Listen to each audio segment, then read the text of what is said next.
예, 안녕하십니까. 방금 소개받은 윤영관입니다. 지난 1월 20일 트럼프 2기가 출범한 이래로 국제 질서가 크게 요동치고 있습니다. 그리고 그런 여파가 한국에도 심각하게 미쳐오고 있고, 그런 와중에 우리는 어떻게 해야 되느냐라고 하는데 국민적인 관심이 집중되고 있습니다.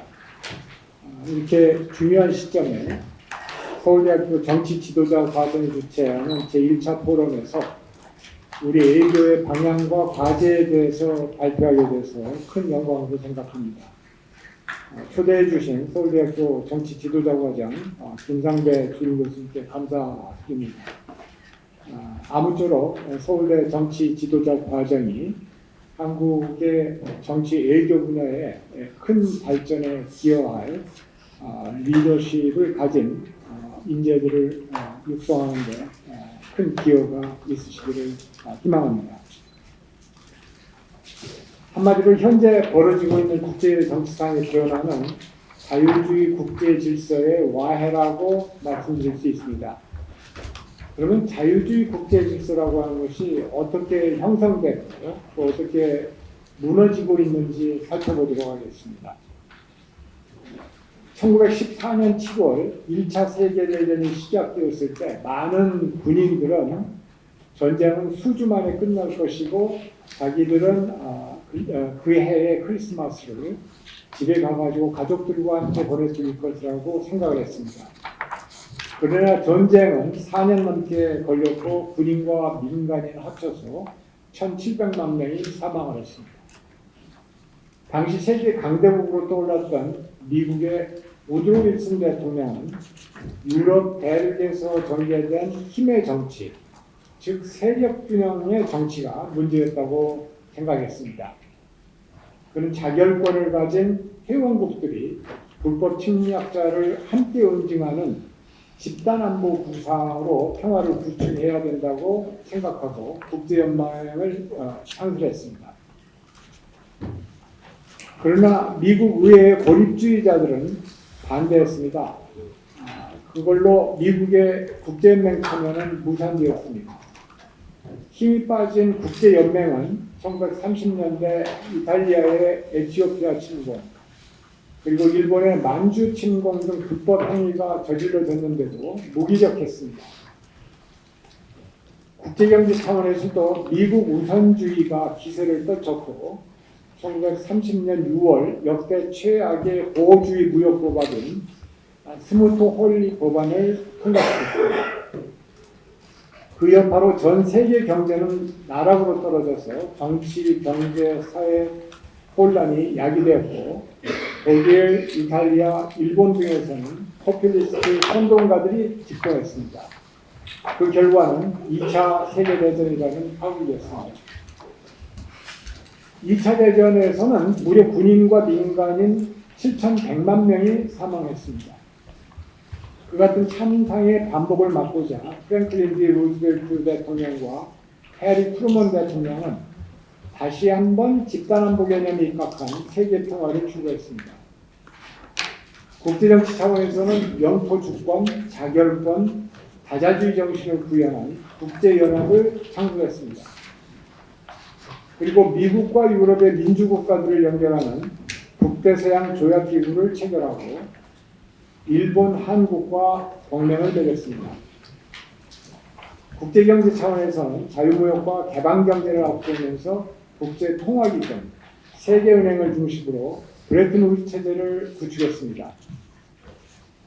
1970년대 초반에는 자유무역이 국제평화뿐 아니라 민주주의 확산을 가져올 것이라는 기대 속에서 중국을 포용했고 2001년에는 중국을 세계무역기구에 가입시켰습니다. 이 과정에서 미국의 정책 결정자들은 국가 이익을 장기적 포괄적 관점에서 보고 안정적인 국제체제의 유지가 미국의 국익에 부합한다고 보았습니다. 그리고 영토주권, 자결권, 다자주의, 자유무역, 민주주의를 핵심으로 하는 자유주의 국제 질서를 수립하고 그것의 유지를 위해서 국제 리더십을 행사해 왔습니다. 그 결과 세계는 지난 80년간 유례 없는 평화, 번영과 민주주의를 구가했습니다.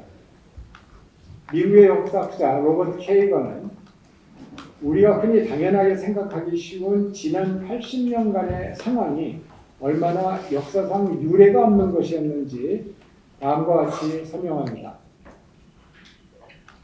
수천 년을 거슬러 올라가는 인류의 역사는 1945년까지만 해도 전쟁, 폭정, 가난으로 점철되었고 민주정체는 너무나도 희귀해서 거의 우발적으로 등장한다고 여겨질 정도였으며 풍요는 막강한 권력을 행사하는 소수가 누리는 사치였다. 1500년부터 1945년까지의 기간 동안 세계의 최강대국들은 유럽의 강대국들 간에 전쟁이 일어나지 않은 해가 없지만 1945년 이후로 강대국들 사이의 전쟁은 한국전쟁을 제외하고는 일어나지 않았다. 제2차 세계대전 종전 이후로 세계는 전례 없는 풍요의 시대를 구가했다.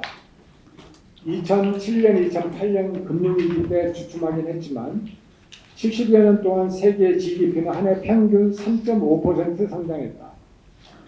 1945년 이후로 세계 40여 명의 인구가 빈곤에서 벗어났다. 1939년 한 줌에 불과하던 민주정체 정부의 수는 오늘날 100여 개에 이른다. 물론 이 지금 저서가 나온 시점은 지금부터 한 10년 전쯤입니다. 그래서 민주정체 정부 숫자는 이처럼 지금 현재는 많지는 않습니다. 문제는 긴 인류 역사에서 이와 같은 80년간의 황금기를 떠받쳐 주었던 자유주의 국제질서가 종언을 고하고 있다는 것입니다. 중국의 남중국해 영유권 주장, 러시아의 우크라이나 침공에 이어 올해 초 트럼프 2기의 출범으로 자유주의 국제질서는 결정적인 타격을 받았습니다. 트럼프 대통령은 미국이 지난 수십 년간 자유주의 국제질서의 유지를 위해 리더십을 행사해온 것을 매우 비판적으로 보고 있습니다. 그 과정에서 미국은 피해만 보았다고 생각하는 것입니다. 안보 측면에서 동맹국들은 정당한 몫에 기여를 하지 않고 무임승차하면서 이득을 취했다고 생각합니다. 국제경제 측면에서도 세계화로 인한 미국의 제조업이 무너졌고 중국과 같은 국가들이 미국의 일자리를 탈취해갔다고 봅니다. 자유무역을 통해 미국의 무역 상대국들이 부당한 이득을 취했고 달러가 기축통화 역할을 하느라고 고평가되는 바람에 무역 수지 적자도 누적되었다고 생각합니다. 민주주의와 관련해서도 트럼프 대통령은 민주주의 동맹국들보다 권위주의 국가나 극우 정당들의 지도자들에게 더 친근감을 표시했습니다. 그 결과 세계는 지금 혼동 속에 처해 있습니다. 국제적 리더십의 공백이 생겨나면서 힘의 논리가 규범을 배치하고 있습니다. 영토주권 존중에 대한 관념이 악화되고 전쟁은 빈번해지며 미국발 보호주의 관세 전쟁이 진행 중입니다. 미국의 세계 전략의 한 축이었던 나토 동맹의 미-유럽 관계가 흔들리면서 유럽은 자체 방위 능력을 강화하고 있습니다. 또 다른 축인 미국, 일본, 미국, 한국 간의 동맹 관계도 불확실성이 커졌습니다. 그러한 와중에 미중 간에는 외교, 군사, 경제, 기술, 이념 등의 전 분야에서 전면적 대결 구도가 심화되고 있습니다. 특히 군사 분야에서는 냉전기, 미소 간에 존재했던 최소한의 소통 채널도 없어서 남중국해 등의 영역에서 의도치 않은 무력 충돌의 위험이 상당히 있습니다. 다른 한편 기후변화, 전염병, 핵 확산, AI 리스크 등 인류 공통의 과제 해결을 주도해야 할 다자기구들은 더욱 약화되고 있습니다. 그렇다면 한국은 앞으로 어떠한 대응 전략을 추구해 나가야 할 것인가? 자강외교, 동맹외교, 글로벌 전방외교 세 가지 차원에서 대응 전략과 풀어나가야 할 과제들을 살펴보겠습니다. 먼저 자강외교입니다. 첫째, 법이 멀어지고 주먹이 가까운 세상에서 가장 기본적인 전략은 자강입니다. 구체적으로 국방력을 강화해서 외부의 무력 행사 가능성에 대비해야 할 것입니다. GDP의 2.3%를 차지하는 국방비를 빠른 시간 안에 3.5%까지 늘리겠다는 것이 정부의 방침입니다. 증액되는 국방비는 현대전의 변화 양상과 북한의 군사력 고도화를 반영하여 드론, AI 분야 등 신군사 기술의 도입에 집중적으로 투자되어야 할 것입니다. 자강과 관련하여 현 정부는 10월 29일 한미 정상회담에서 원자력 추진 잠수함의 건조를 제안했고 트럼프 대통령은 여기에 동의했습니다. 북한이 원자력 추진 잠수함의 건조를 서두르고 있는 것에 대한 대응책으로서 의미 있는 사업이라고 생각합니다. 그러나 향후 어떻게 미국 측과 세부 사항들을 합의해 나가야 할 것이냐가 과제로 남아 있습니다. 트럼프 대통령은 미국의 필리조선소에서 만들자고 말했지만 이는 숙련 기술 인력과 시설 및 인프라 부족으로 현실성이 약합니다. 한국에서 첫 잠수함을 건설하고 그동안에 미국의 조선소 설비를 갖추고 숙련된 인력을 길러낸 다음에 두세 번째 잠수함을 미국에서 건설하는 방안이 합리적이라고 생각합니다. 또한 이와 관련된 여러 법적인 이슈들을 해결하고 한국의 원자력 추진 잠수함 건설에 관한 중국 등 주변국들의 우려를 해소하는 것도 중요한 과제입니다. 둘째, 동맹 외교입니다. 모든 국익의 출발점은 안보입니다.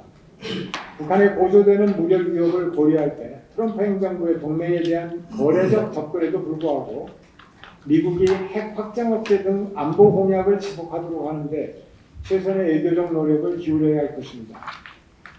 그런 의미에서 10월 29일 경주에서의 한미 정상회담에서는 의미 있는 진전이 있었습니다. 그 결과를 11월 13일 정리 발표한 공동 설명 자료는 트럼프 2기 행정부 중 최초로 미국이 핵을 포함한 모든 범위의 능력으로 한국에 확장 억제를 제공하겠다는 점을 분명히 했습니다. 또한 북한의 완전한 비핵화를 재확인하고 2018년 싱가포르 합의 이행을 촉구했습니다. 그리고 한미일 3국 협력도 강화하기도 하겠습니다. 이로써 트럼프 2기 출범 이후 한미동맹과 관련한 불확실성이 상당히 해소되었다고 생각합니다. 그러나 여기에도 중요한 과제들이 남아 있습니다. 한미동맹은 이제 북한의 위협 억제에만 집중하는 것이 아니라 한반도를 넘어서서 지역 협력을 추구하는 미래형 포괄적 전략 동맹의 성격이 강화되었습니다. 예를 들어 공동 설명 자료는 한미는 북한을 포함한 모든 지역의 한미 동맹에 대한 위협에 대해 억제 태세를 강화한다고 명시했습니다. 그리고 11월 14일 미 해군 참모총장은 한국의 원자력 추진 잠수함 건설이 중국에 대한 억지력을 강화하는 결정이라고 호평했습니다. 그러나 중국 외교부는 한미 양국이 핵 비확산 의무를 실질적으로 이행하기를 촉구하며 날을 세웠습니다. 한미동맹의 범위가 대중 억제로 확장되어 가는 것을 중국은 상당히 경계하고 있는 것입니다.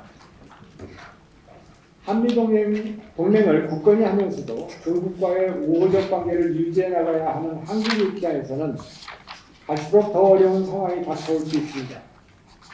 게다가 중국은 서해 한중 잠정 조치 수역에 불법적으로 고정 구조물을 설치해 우리 국민들의 우려를 자아내고 있습니다.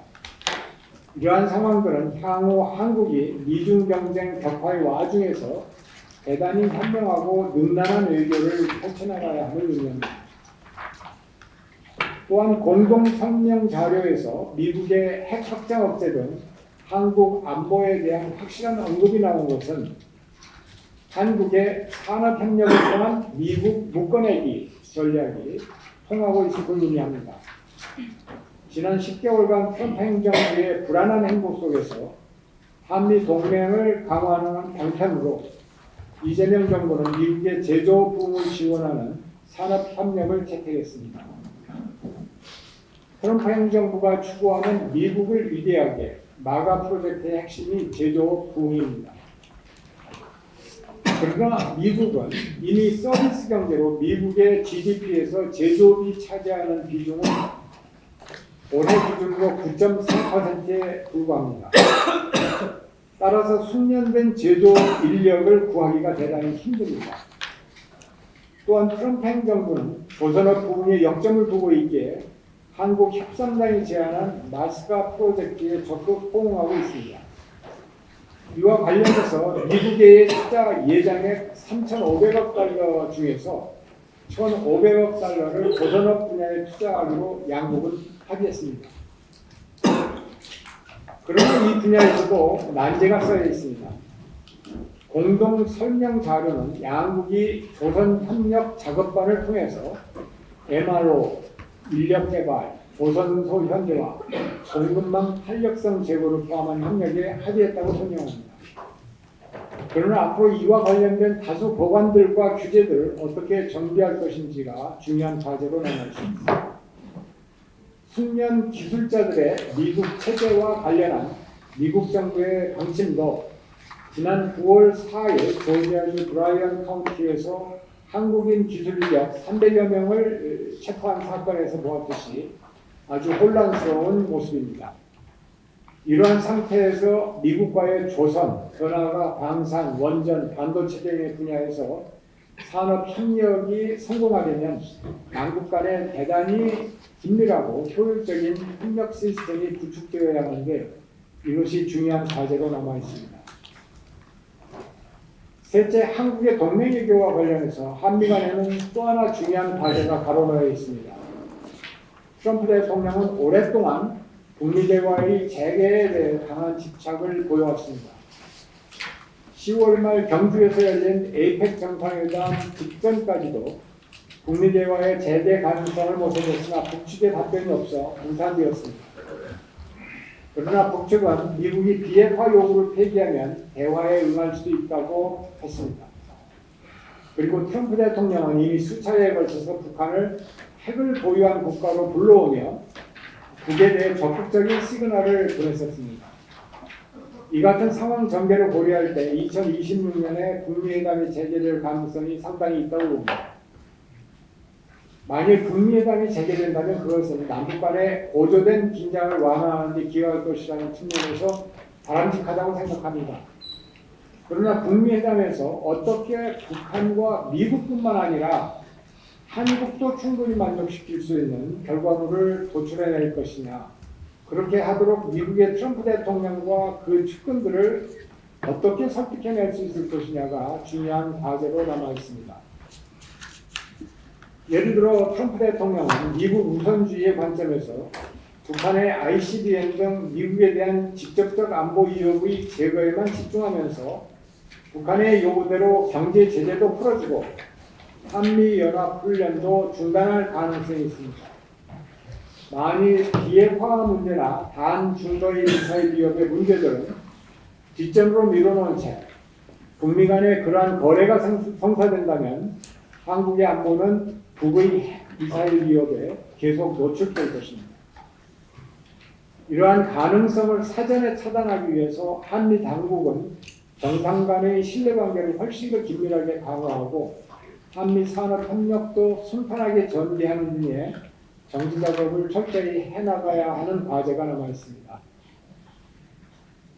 이어서 글로벌 외교에 관련해 말씀드리겠습니다. 넷째로 한국은 자유주의 국제 질서가 크게 약화되는 현 상황의 타겟책으로 글로벌 차원의 전방위 네트워크 외교를 펼쳐나가야 합니다. 트럼프 대통령은 중국과의 대결 구도를 지적하면서도 이미 다른 한편으로는 미중 양극 대결만이 아닌 다극 질서의 권력 정치에 적응하는 외교 정책으로 선회하고 있습니다. 바이든 행정부의 경우에는 중국, 러시아, 북한, 이란 등 이른바 현상 변경을 원하는 그런 국가들과 대응해서 민주주의 대 권위주의라고 하는 그 구도 속에서 동맹들과의 여러 가지 다양한 연대를 형성했습니다. 그러나 트럼프 대통령은 대단히 다른 방식으로 외교를 진행해 나가고 있습니다. 그는 이 미중 양극 대결만 치중하는 것이 아니고 다급 질서의 권력 정치를 생각을 하고 염두에 두면서 미국 외교 정책을 밀어나가고 있는 것 같습니다.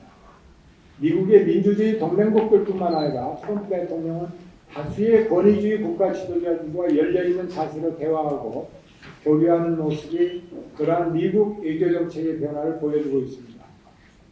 심지어 일각에서는 미국 외교가 중국 억제가 아니라 미 본토 및 서방부 보호에 치중할 것이라는 전망도 나옵니다. 이는 우리 한국인들이 다가오는 세계를 어떻게 보아야 하는지에 대해 시사해 주는 바가 큽니다. 새로운 국제정치 상황이 한국으로 하여금 신냉전에 가는 양극대결 체제적 시각보다는 더욱 유연한 사고와 포괄적인 시각을 요구하고 있는 것입니다. 북한의 위협이라는 변수 때문에 여전히 미국과의 동맹관계를 중요시하고 강화하려는 노력은 중요합니다.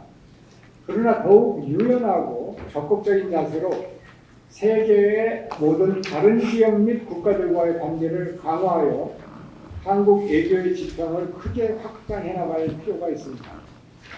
그러한 맥락에서 한국의 글로벌 전방위 외교의 첫 번째 타겟 국가들은 뜻이 맞는 국가들, like-minded country라고 이야기를 하는데요.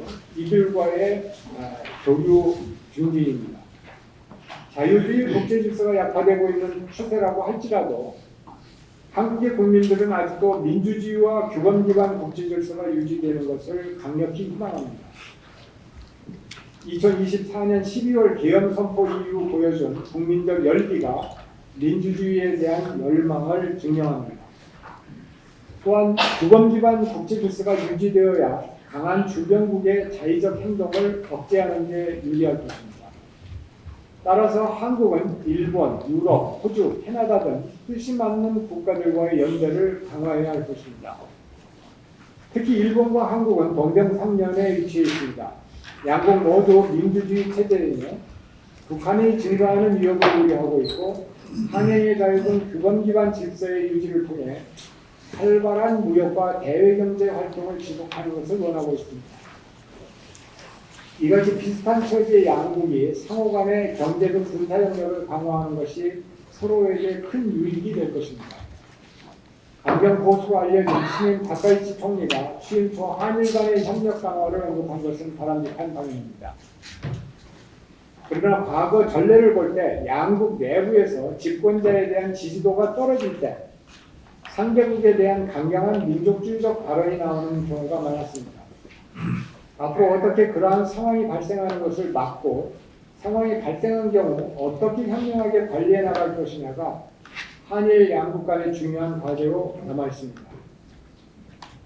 러시아의 우크라이나 침공으로 심각한 위협을 느끼는 유럽의 민주국가들도 선진국 지위에 진입한 민주국가 한국의 보다 적극적인 역할에 대한 기대가 큽니다.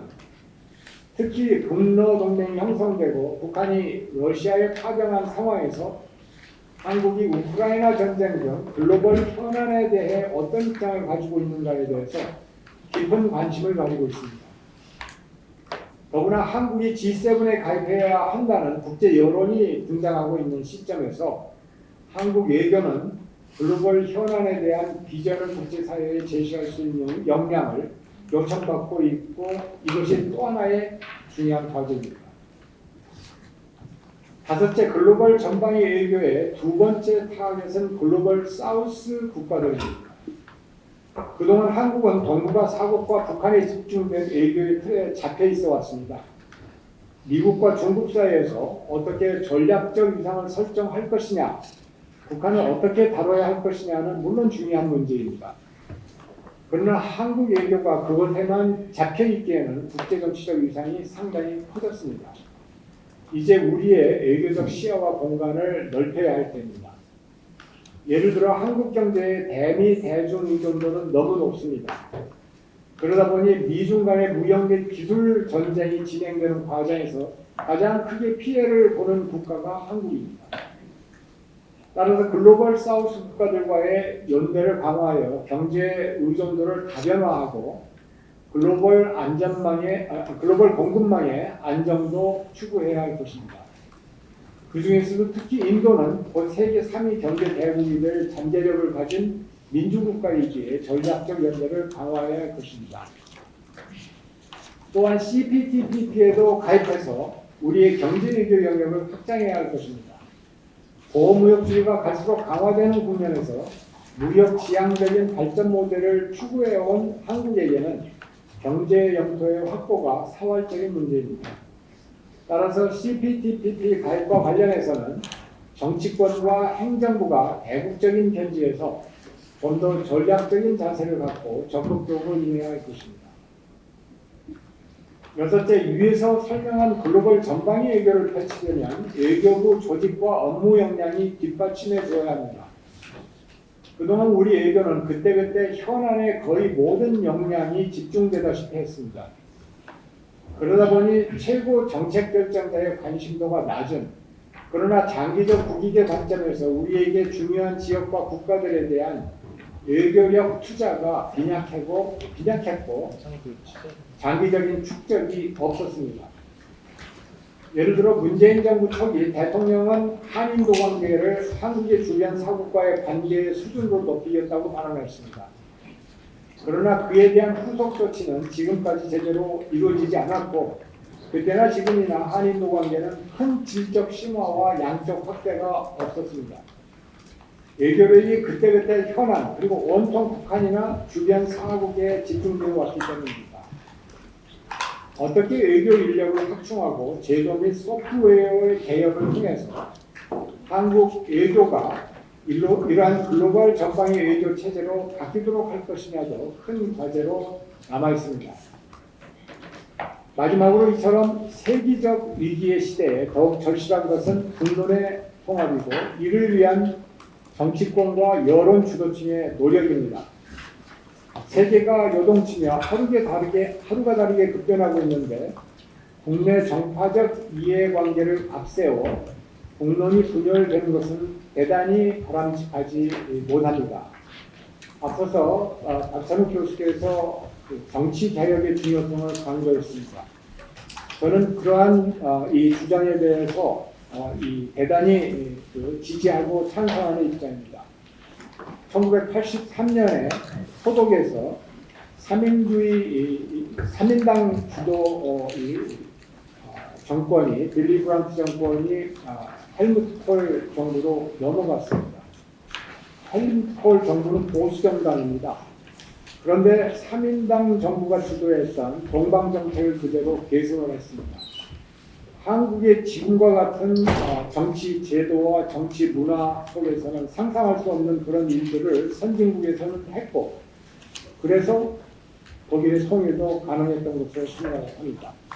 이러한 필요한 개혁들이 큰 진전을 이루기를 기원을 하고 있고, 그래서 최근 들어서 이른바 동맹파다, 자주파다라는 용어들이 전면에 등장하는 것도 사실은 큰 시대착오적인 발상이라고 생각합니다.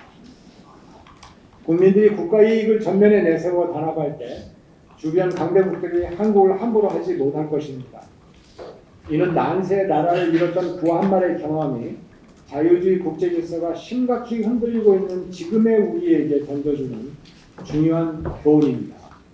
감사합니다. 예, 감사합니다. 자유주의 세계 질서가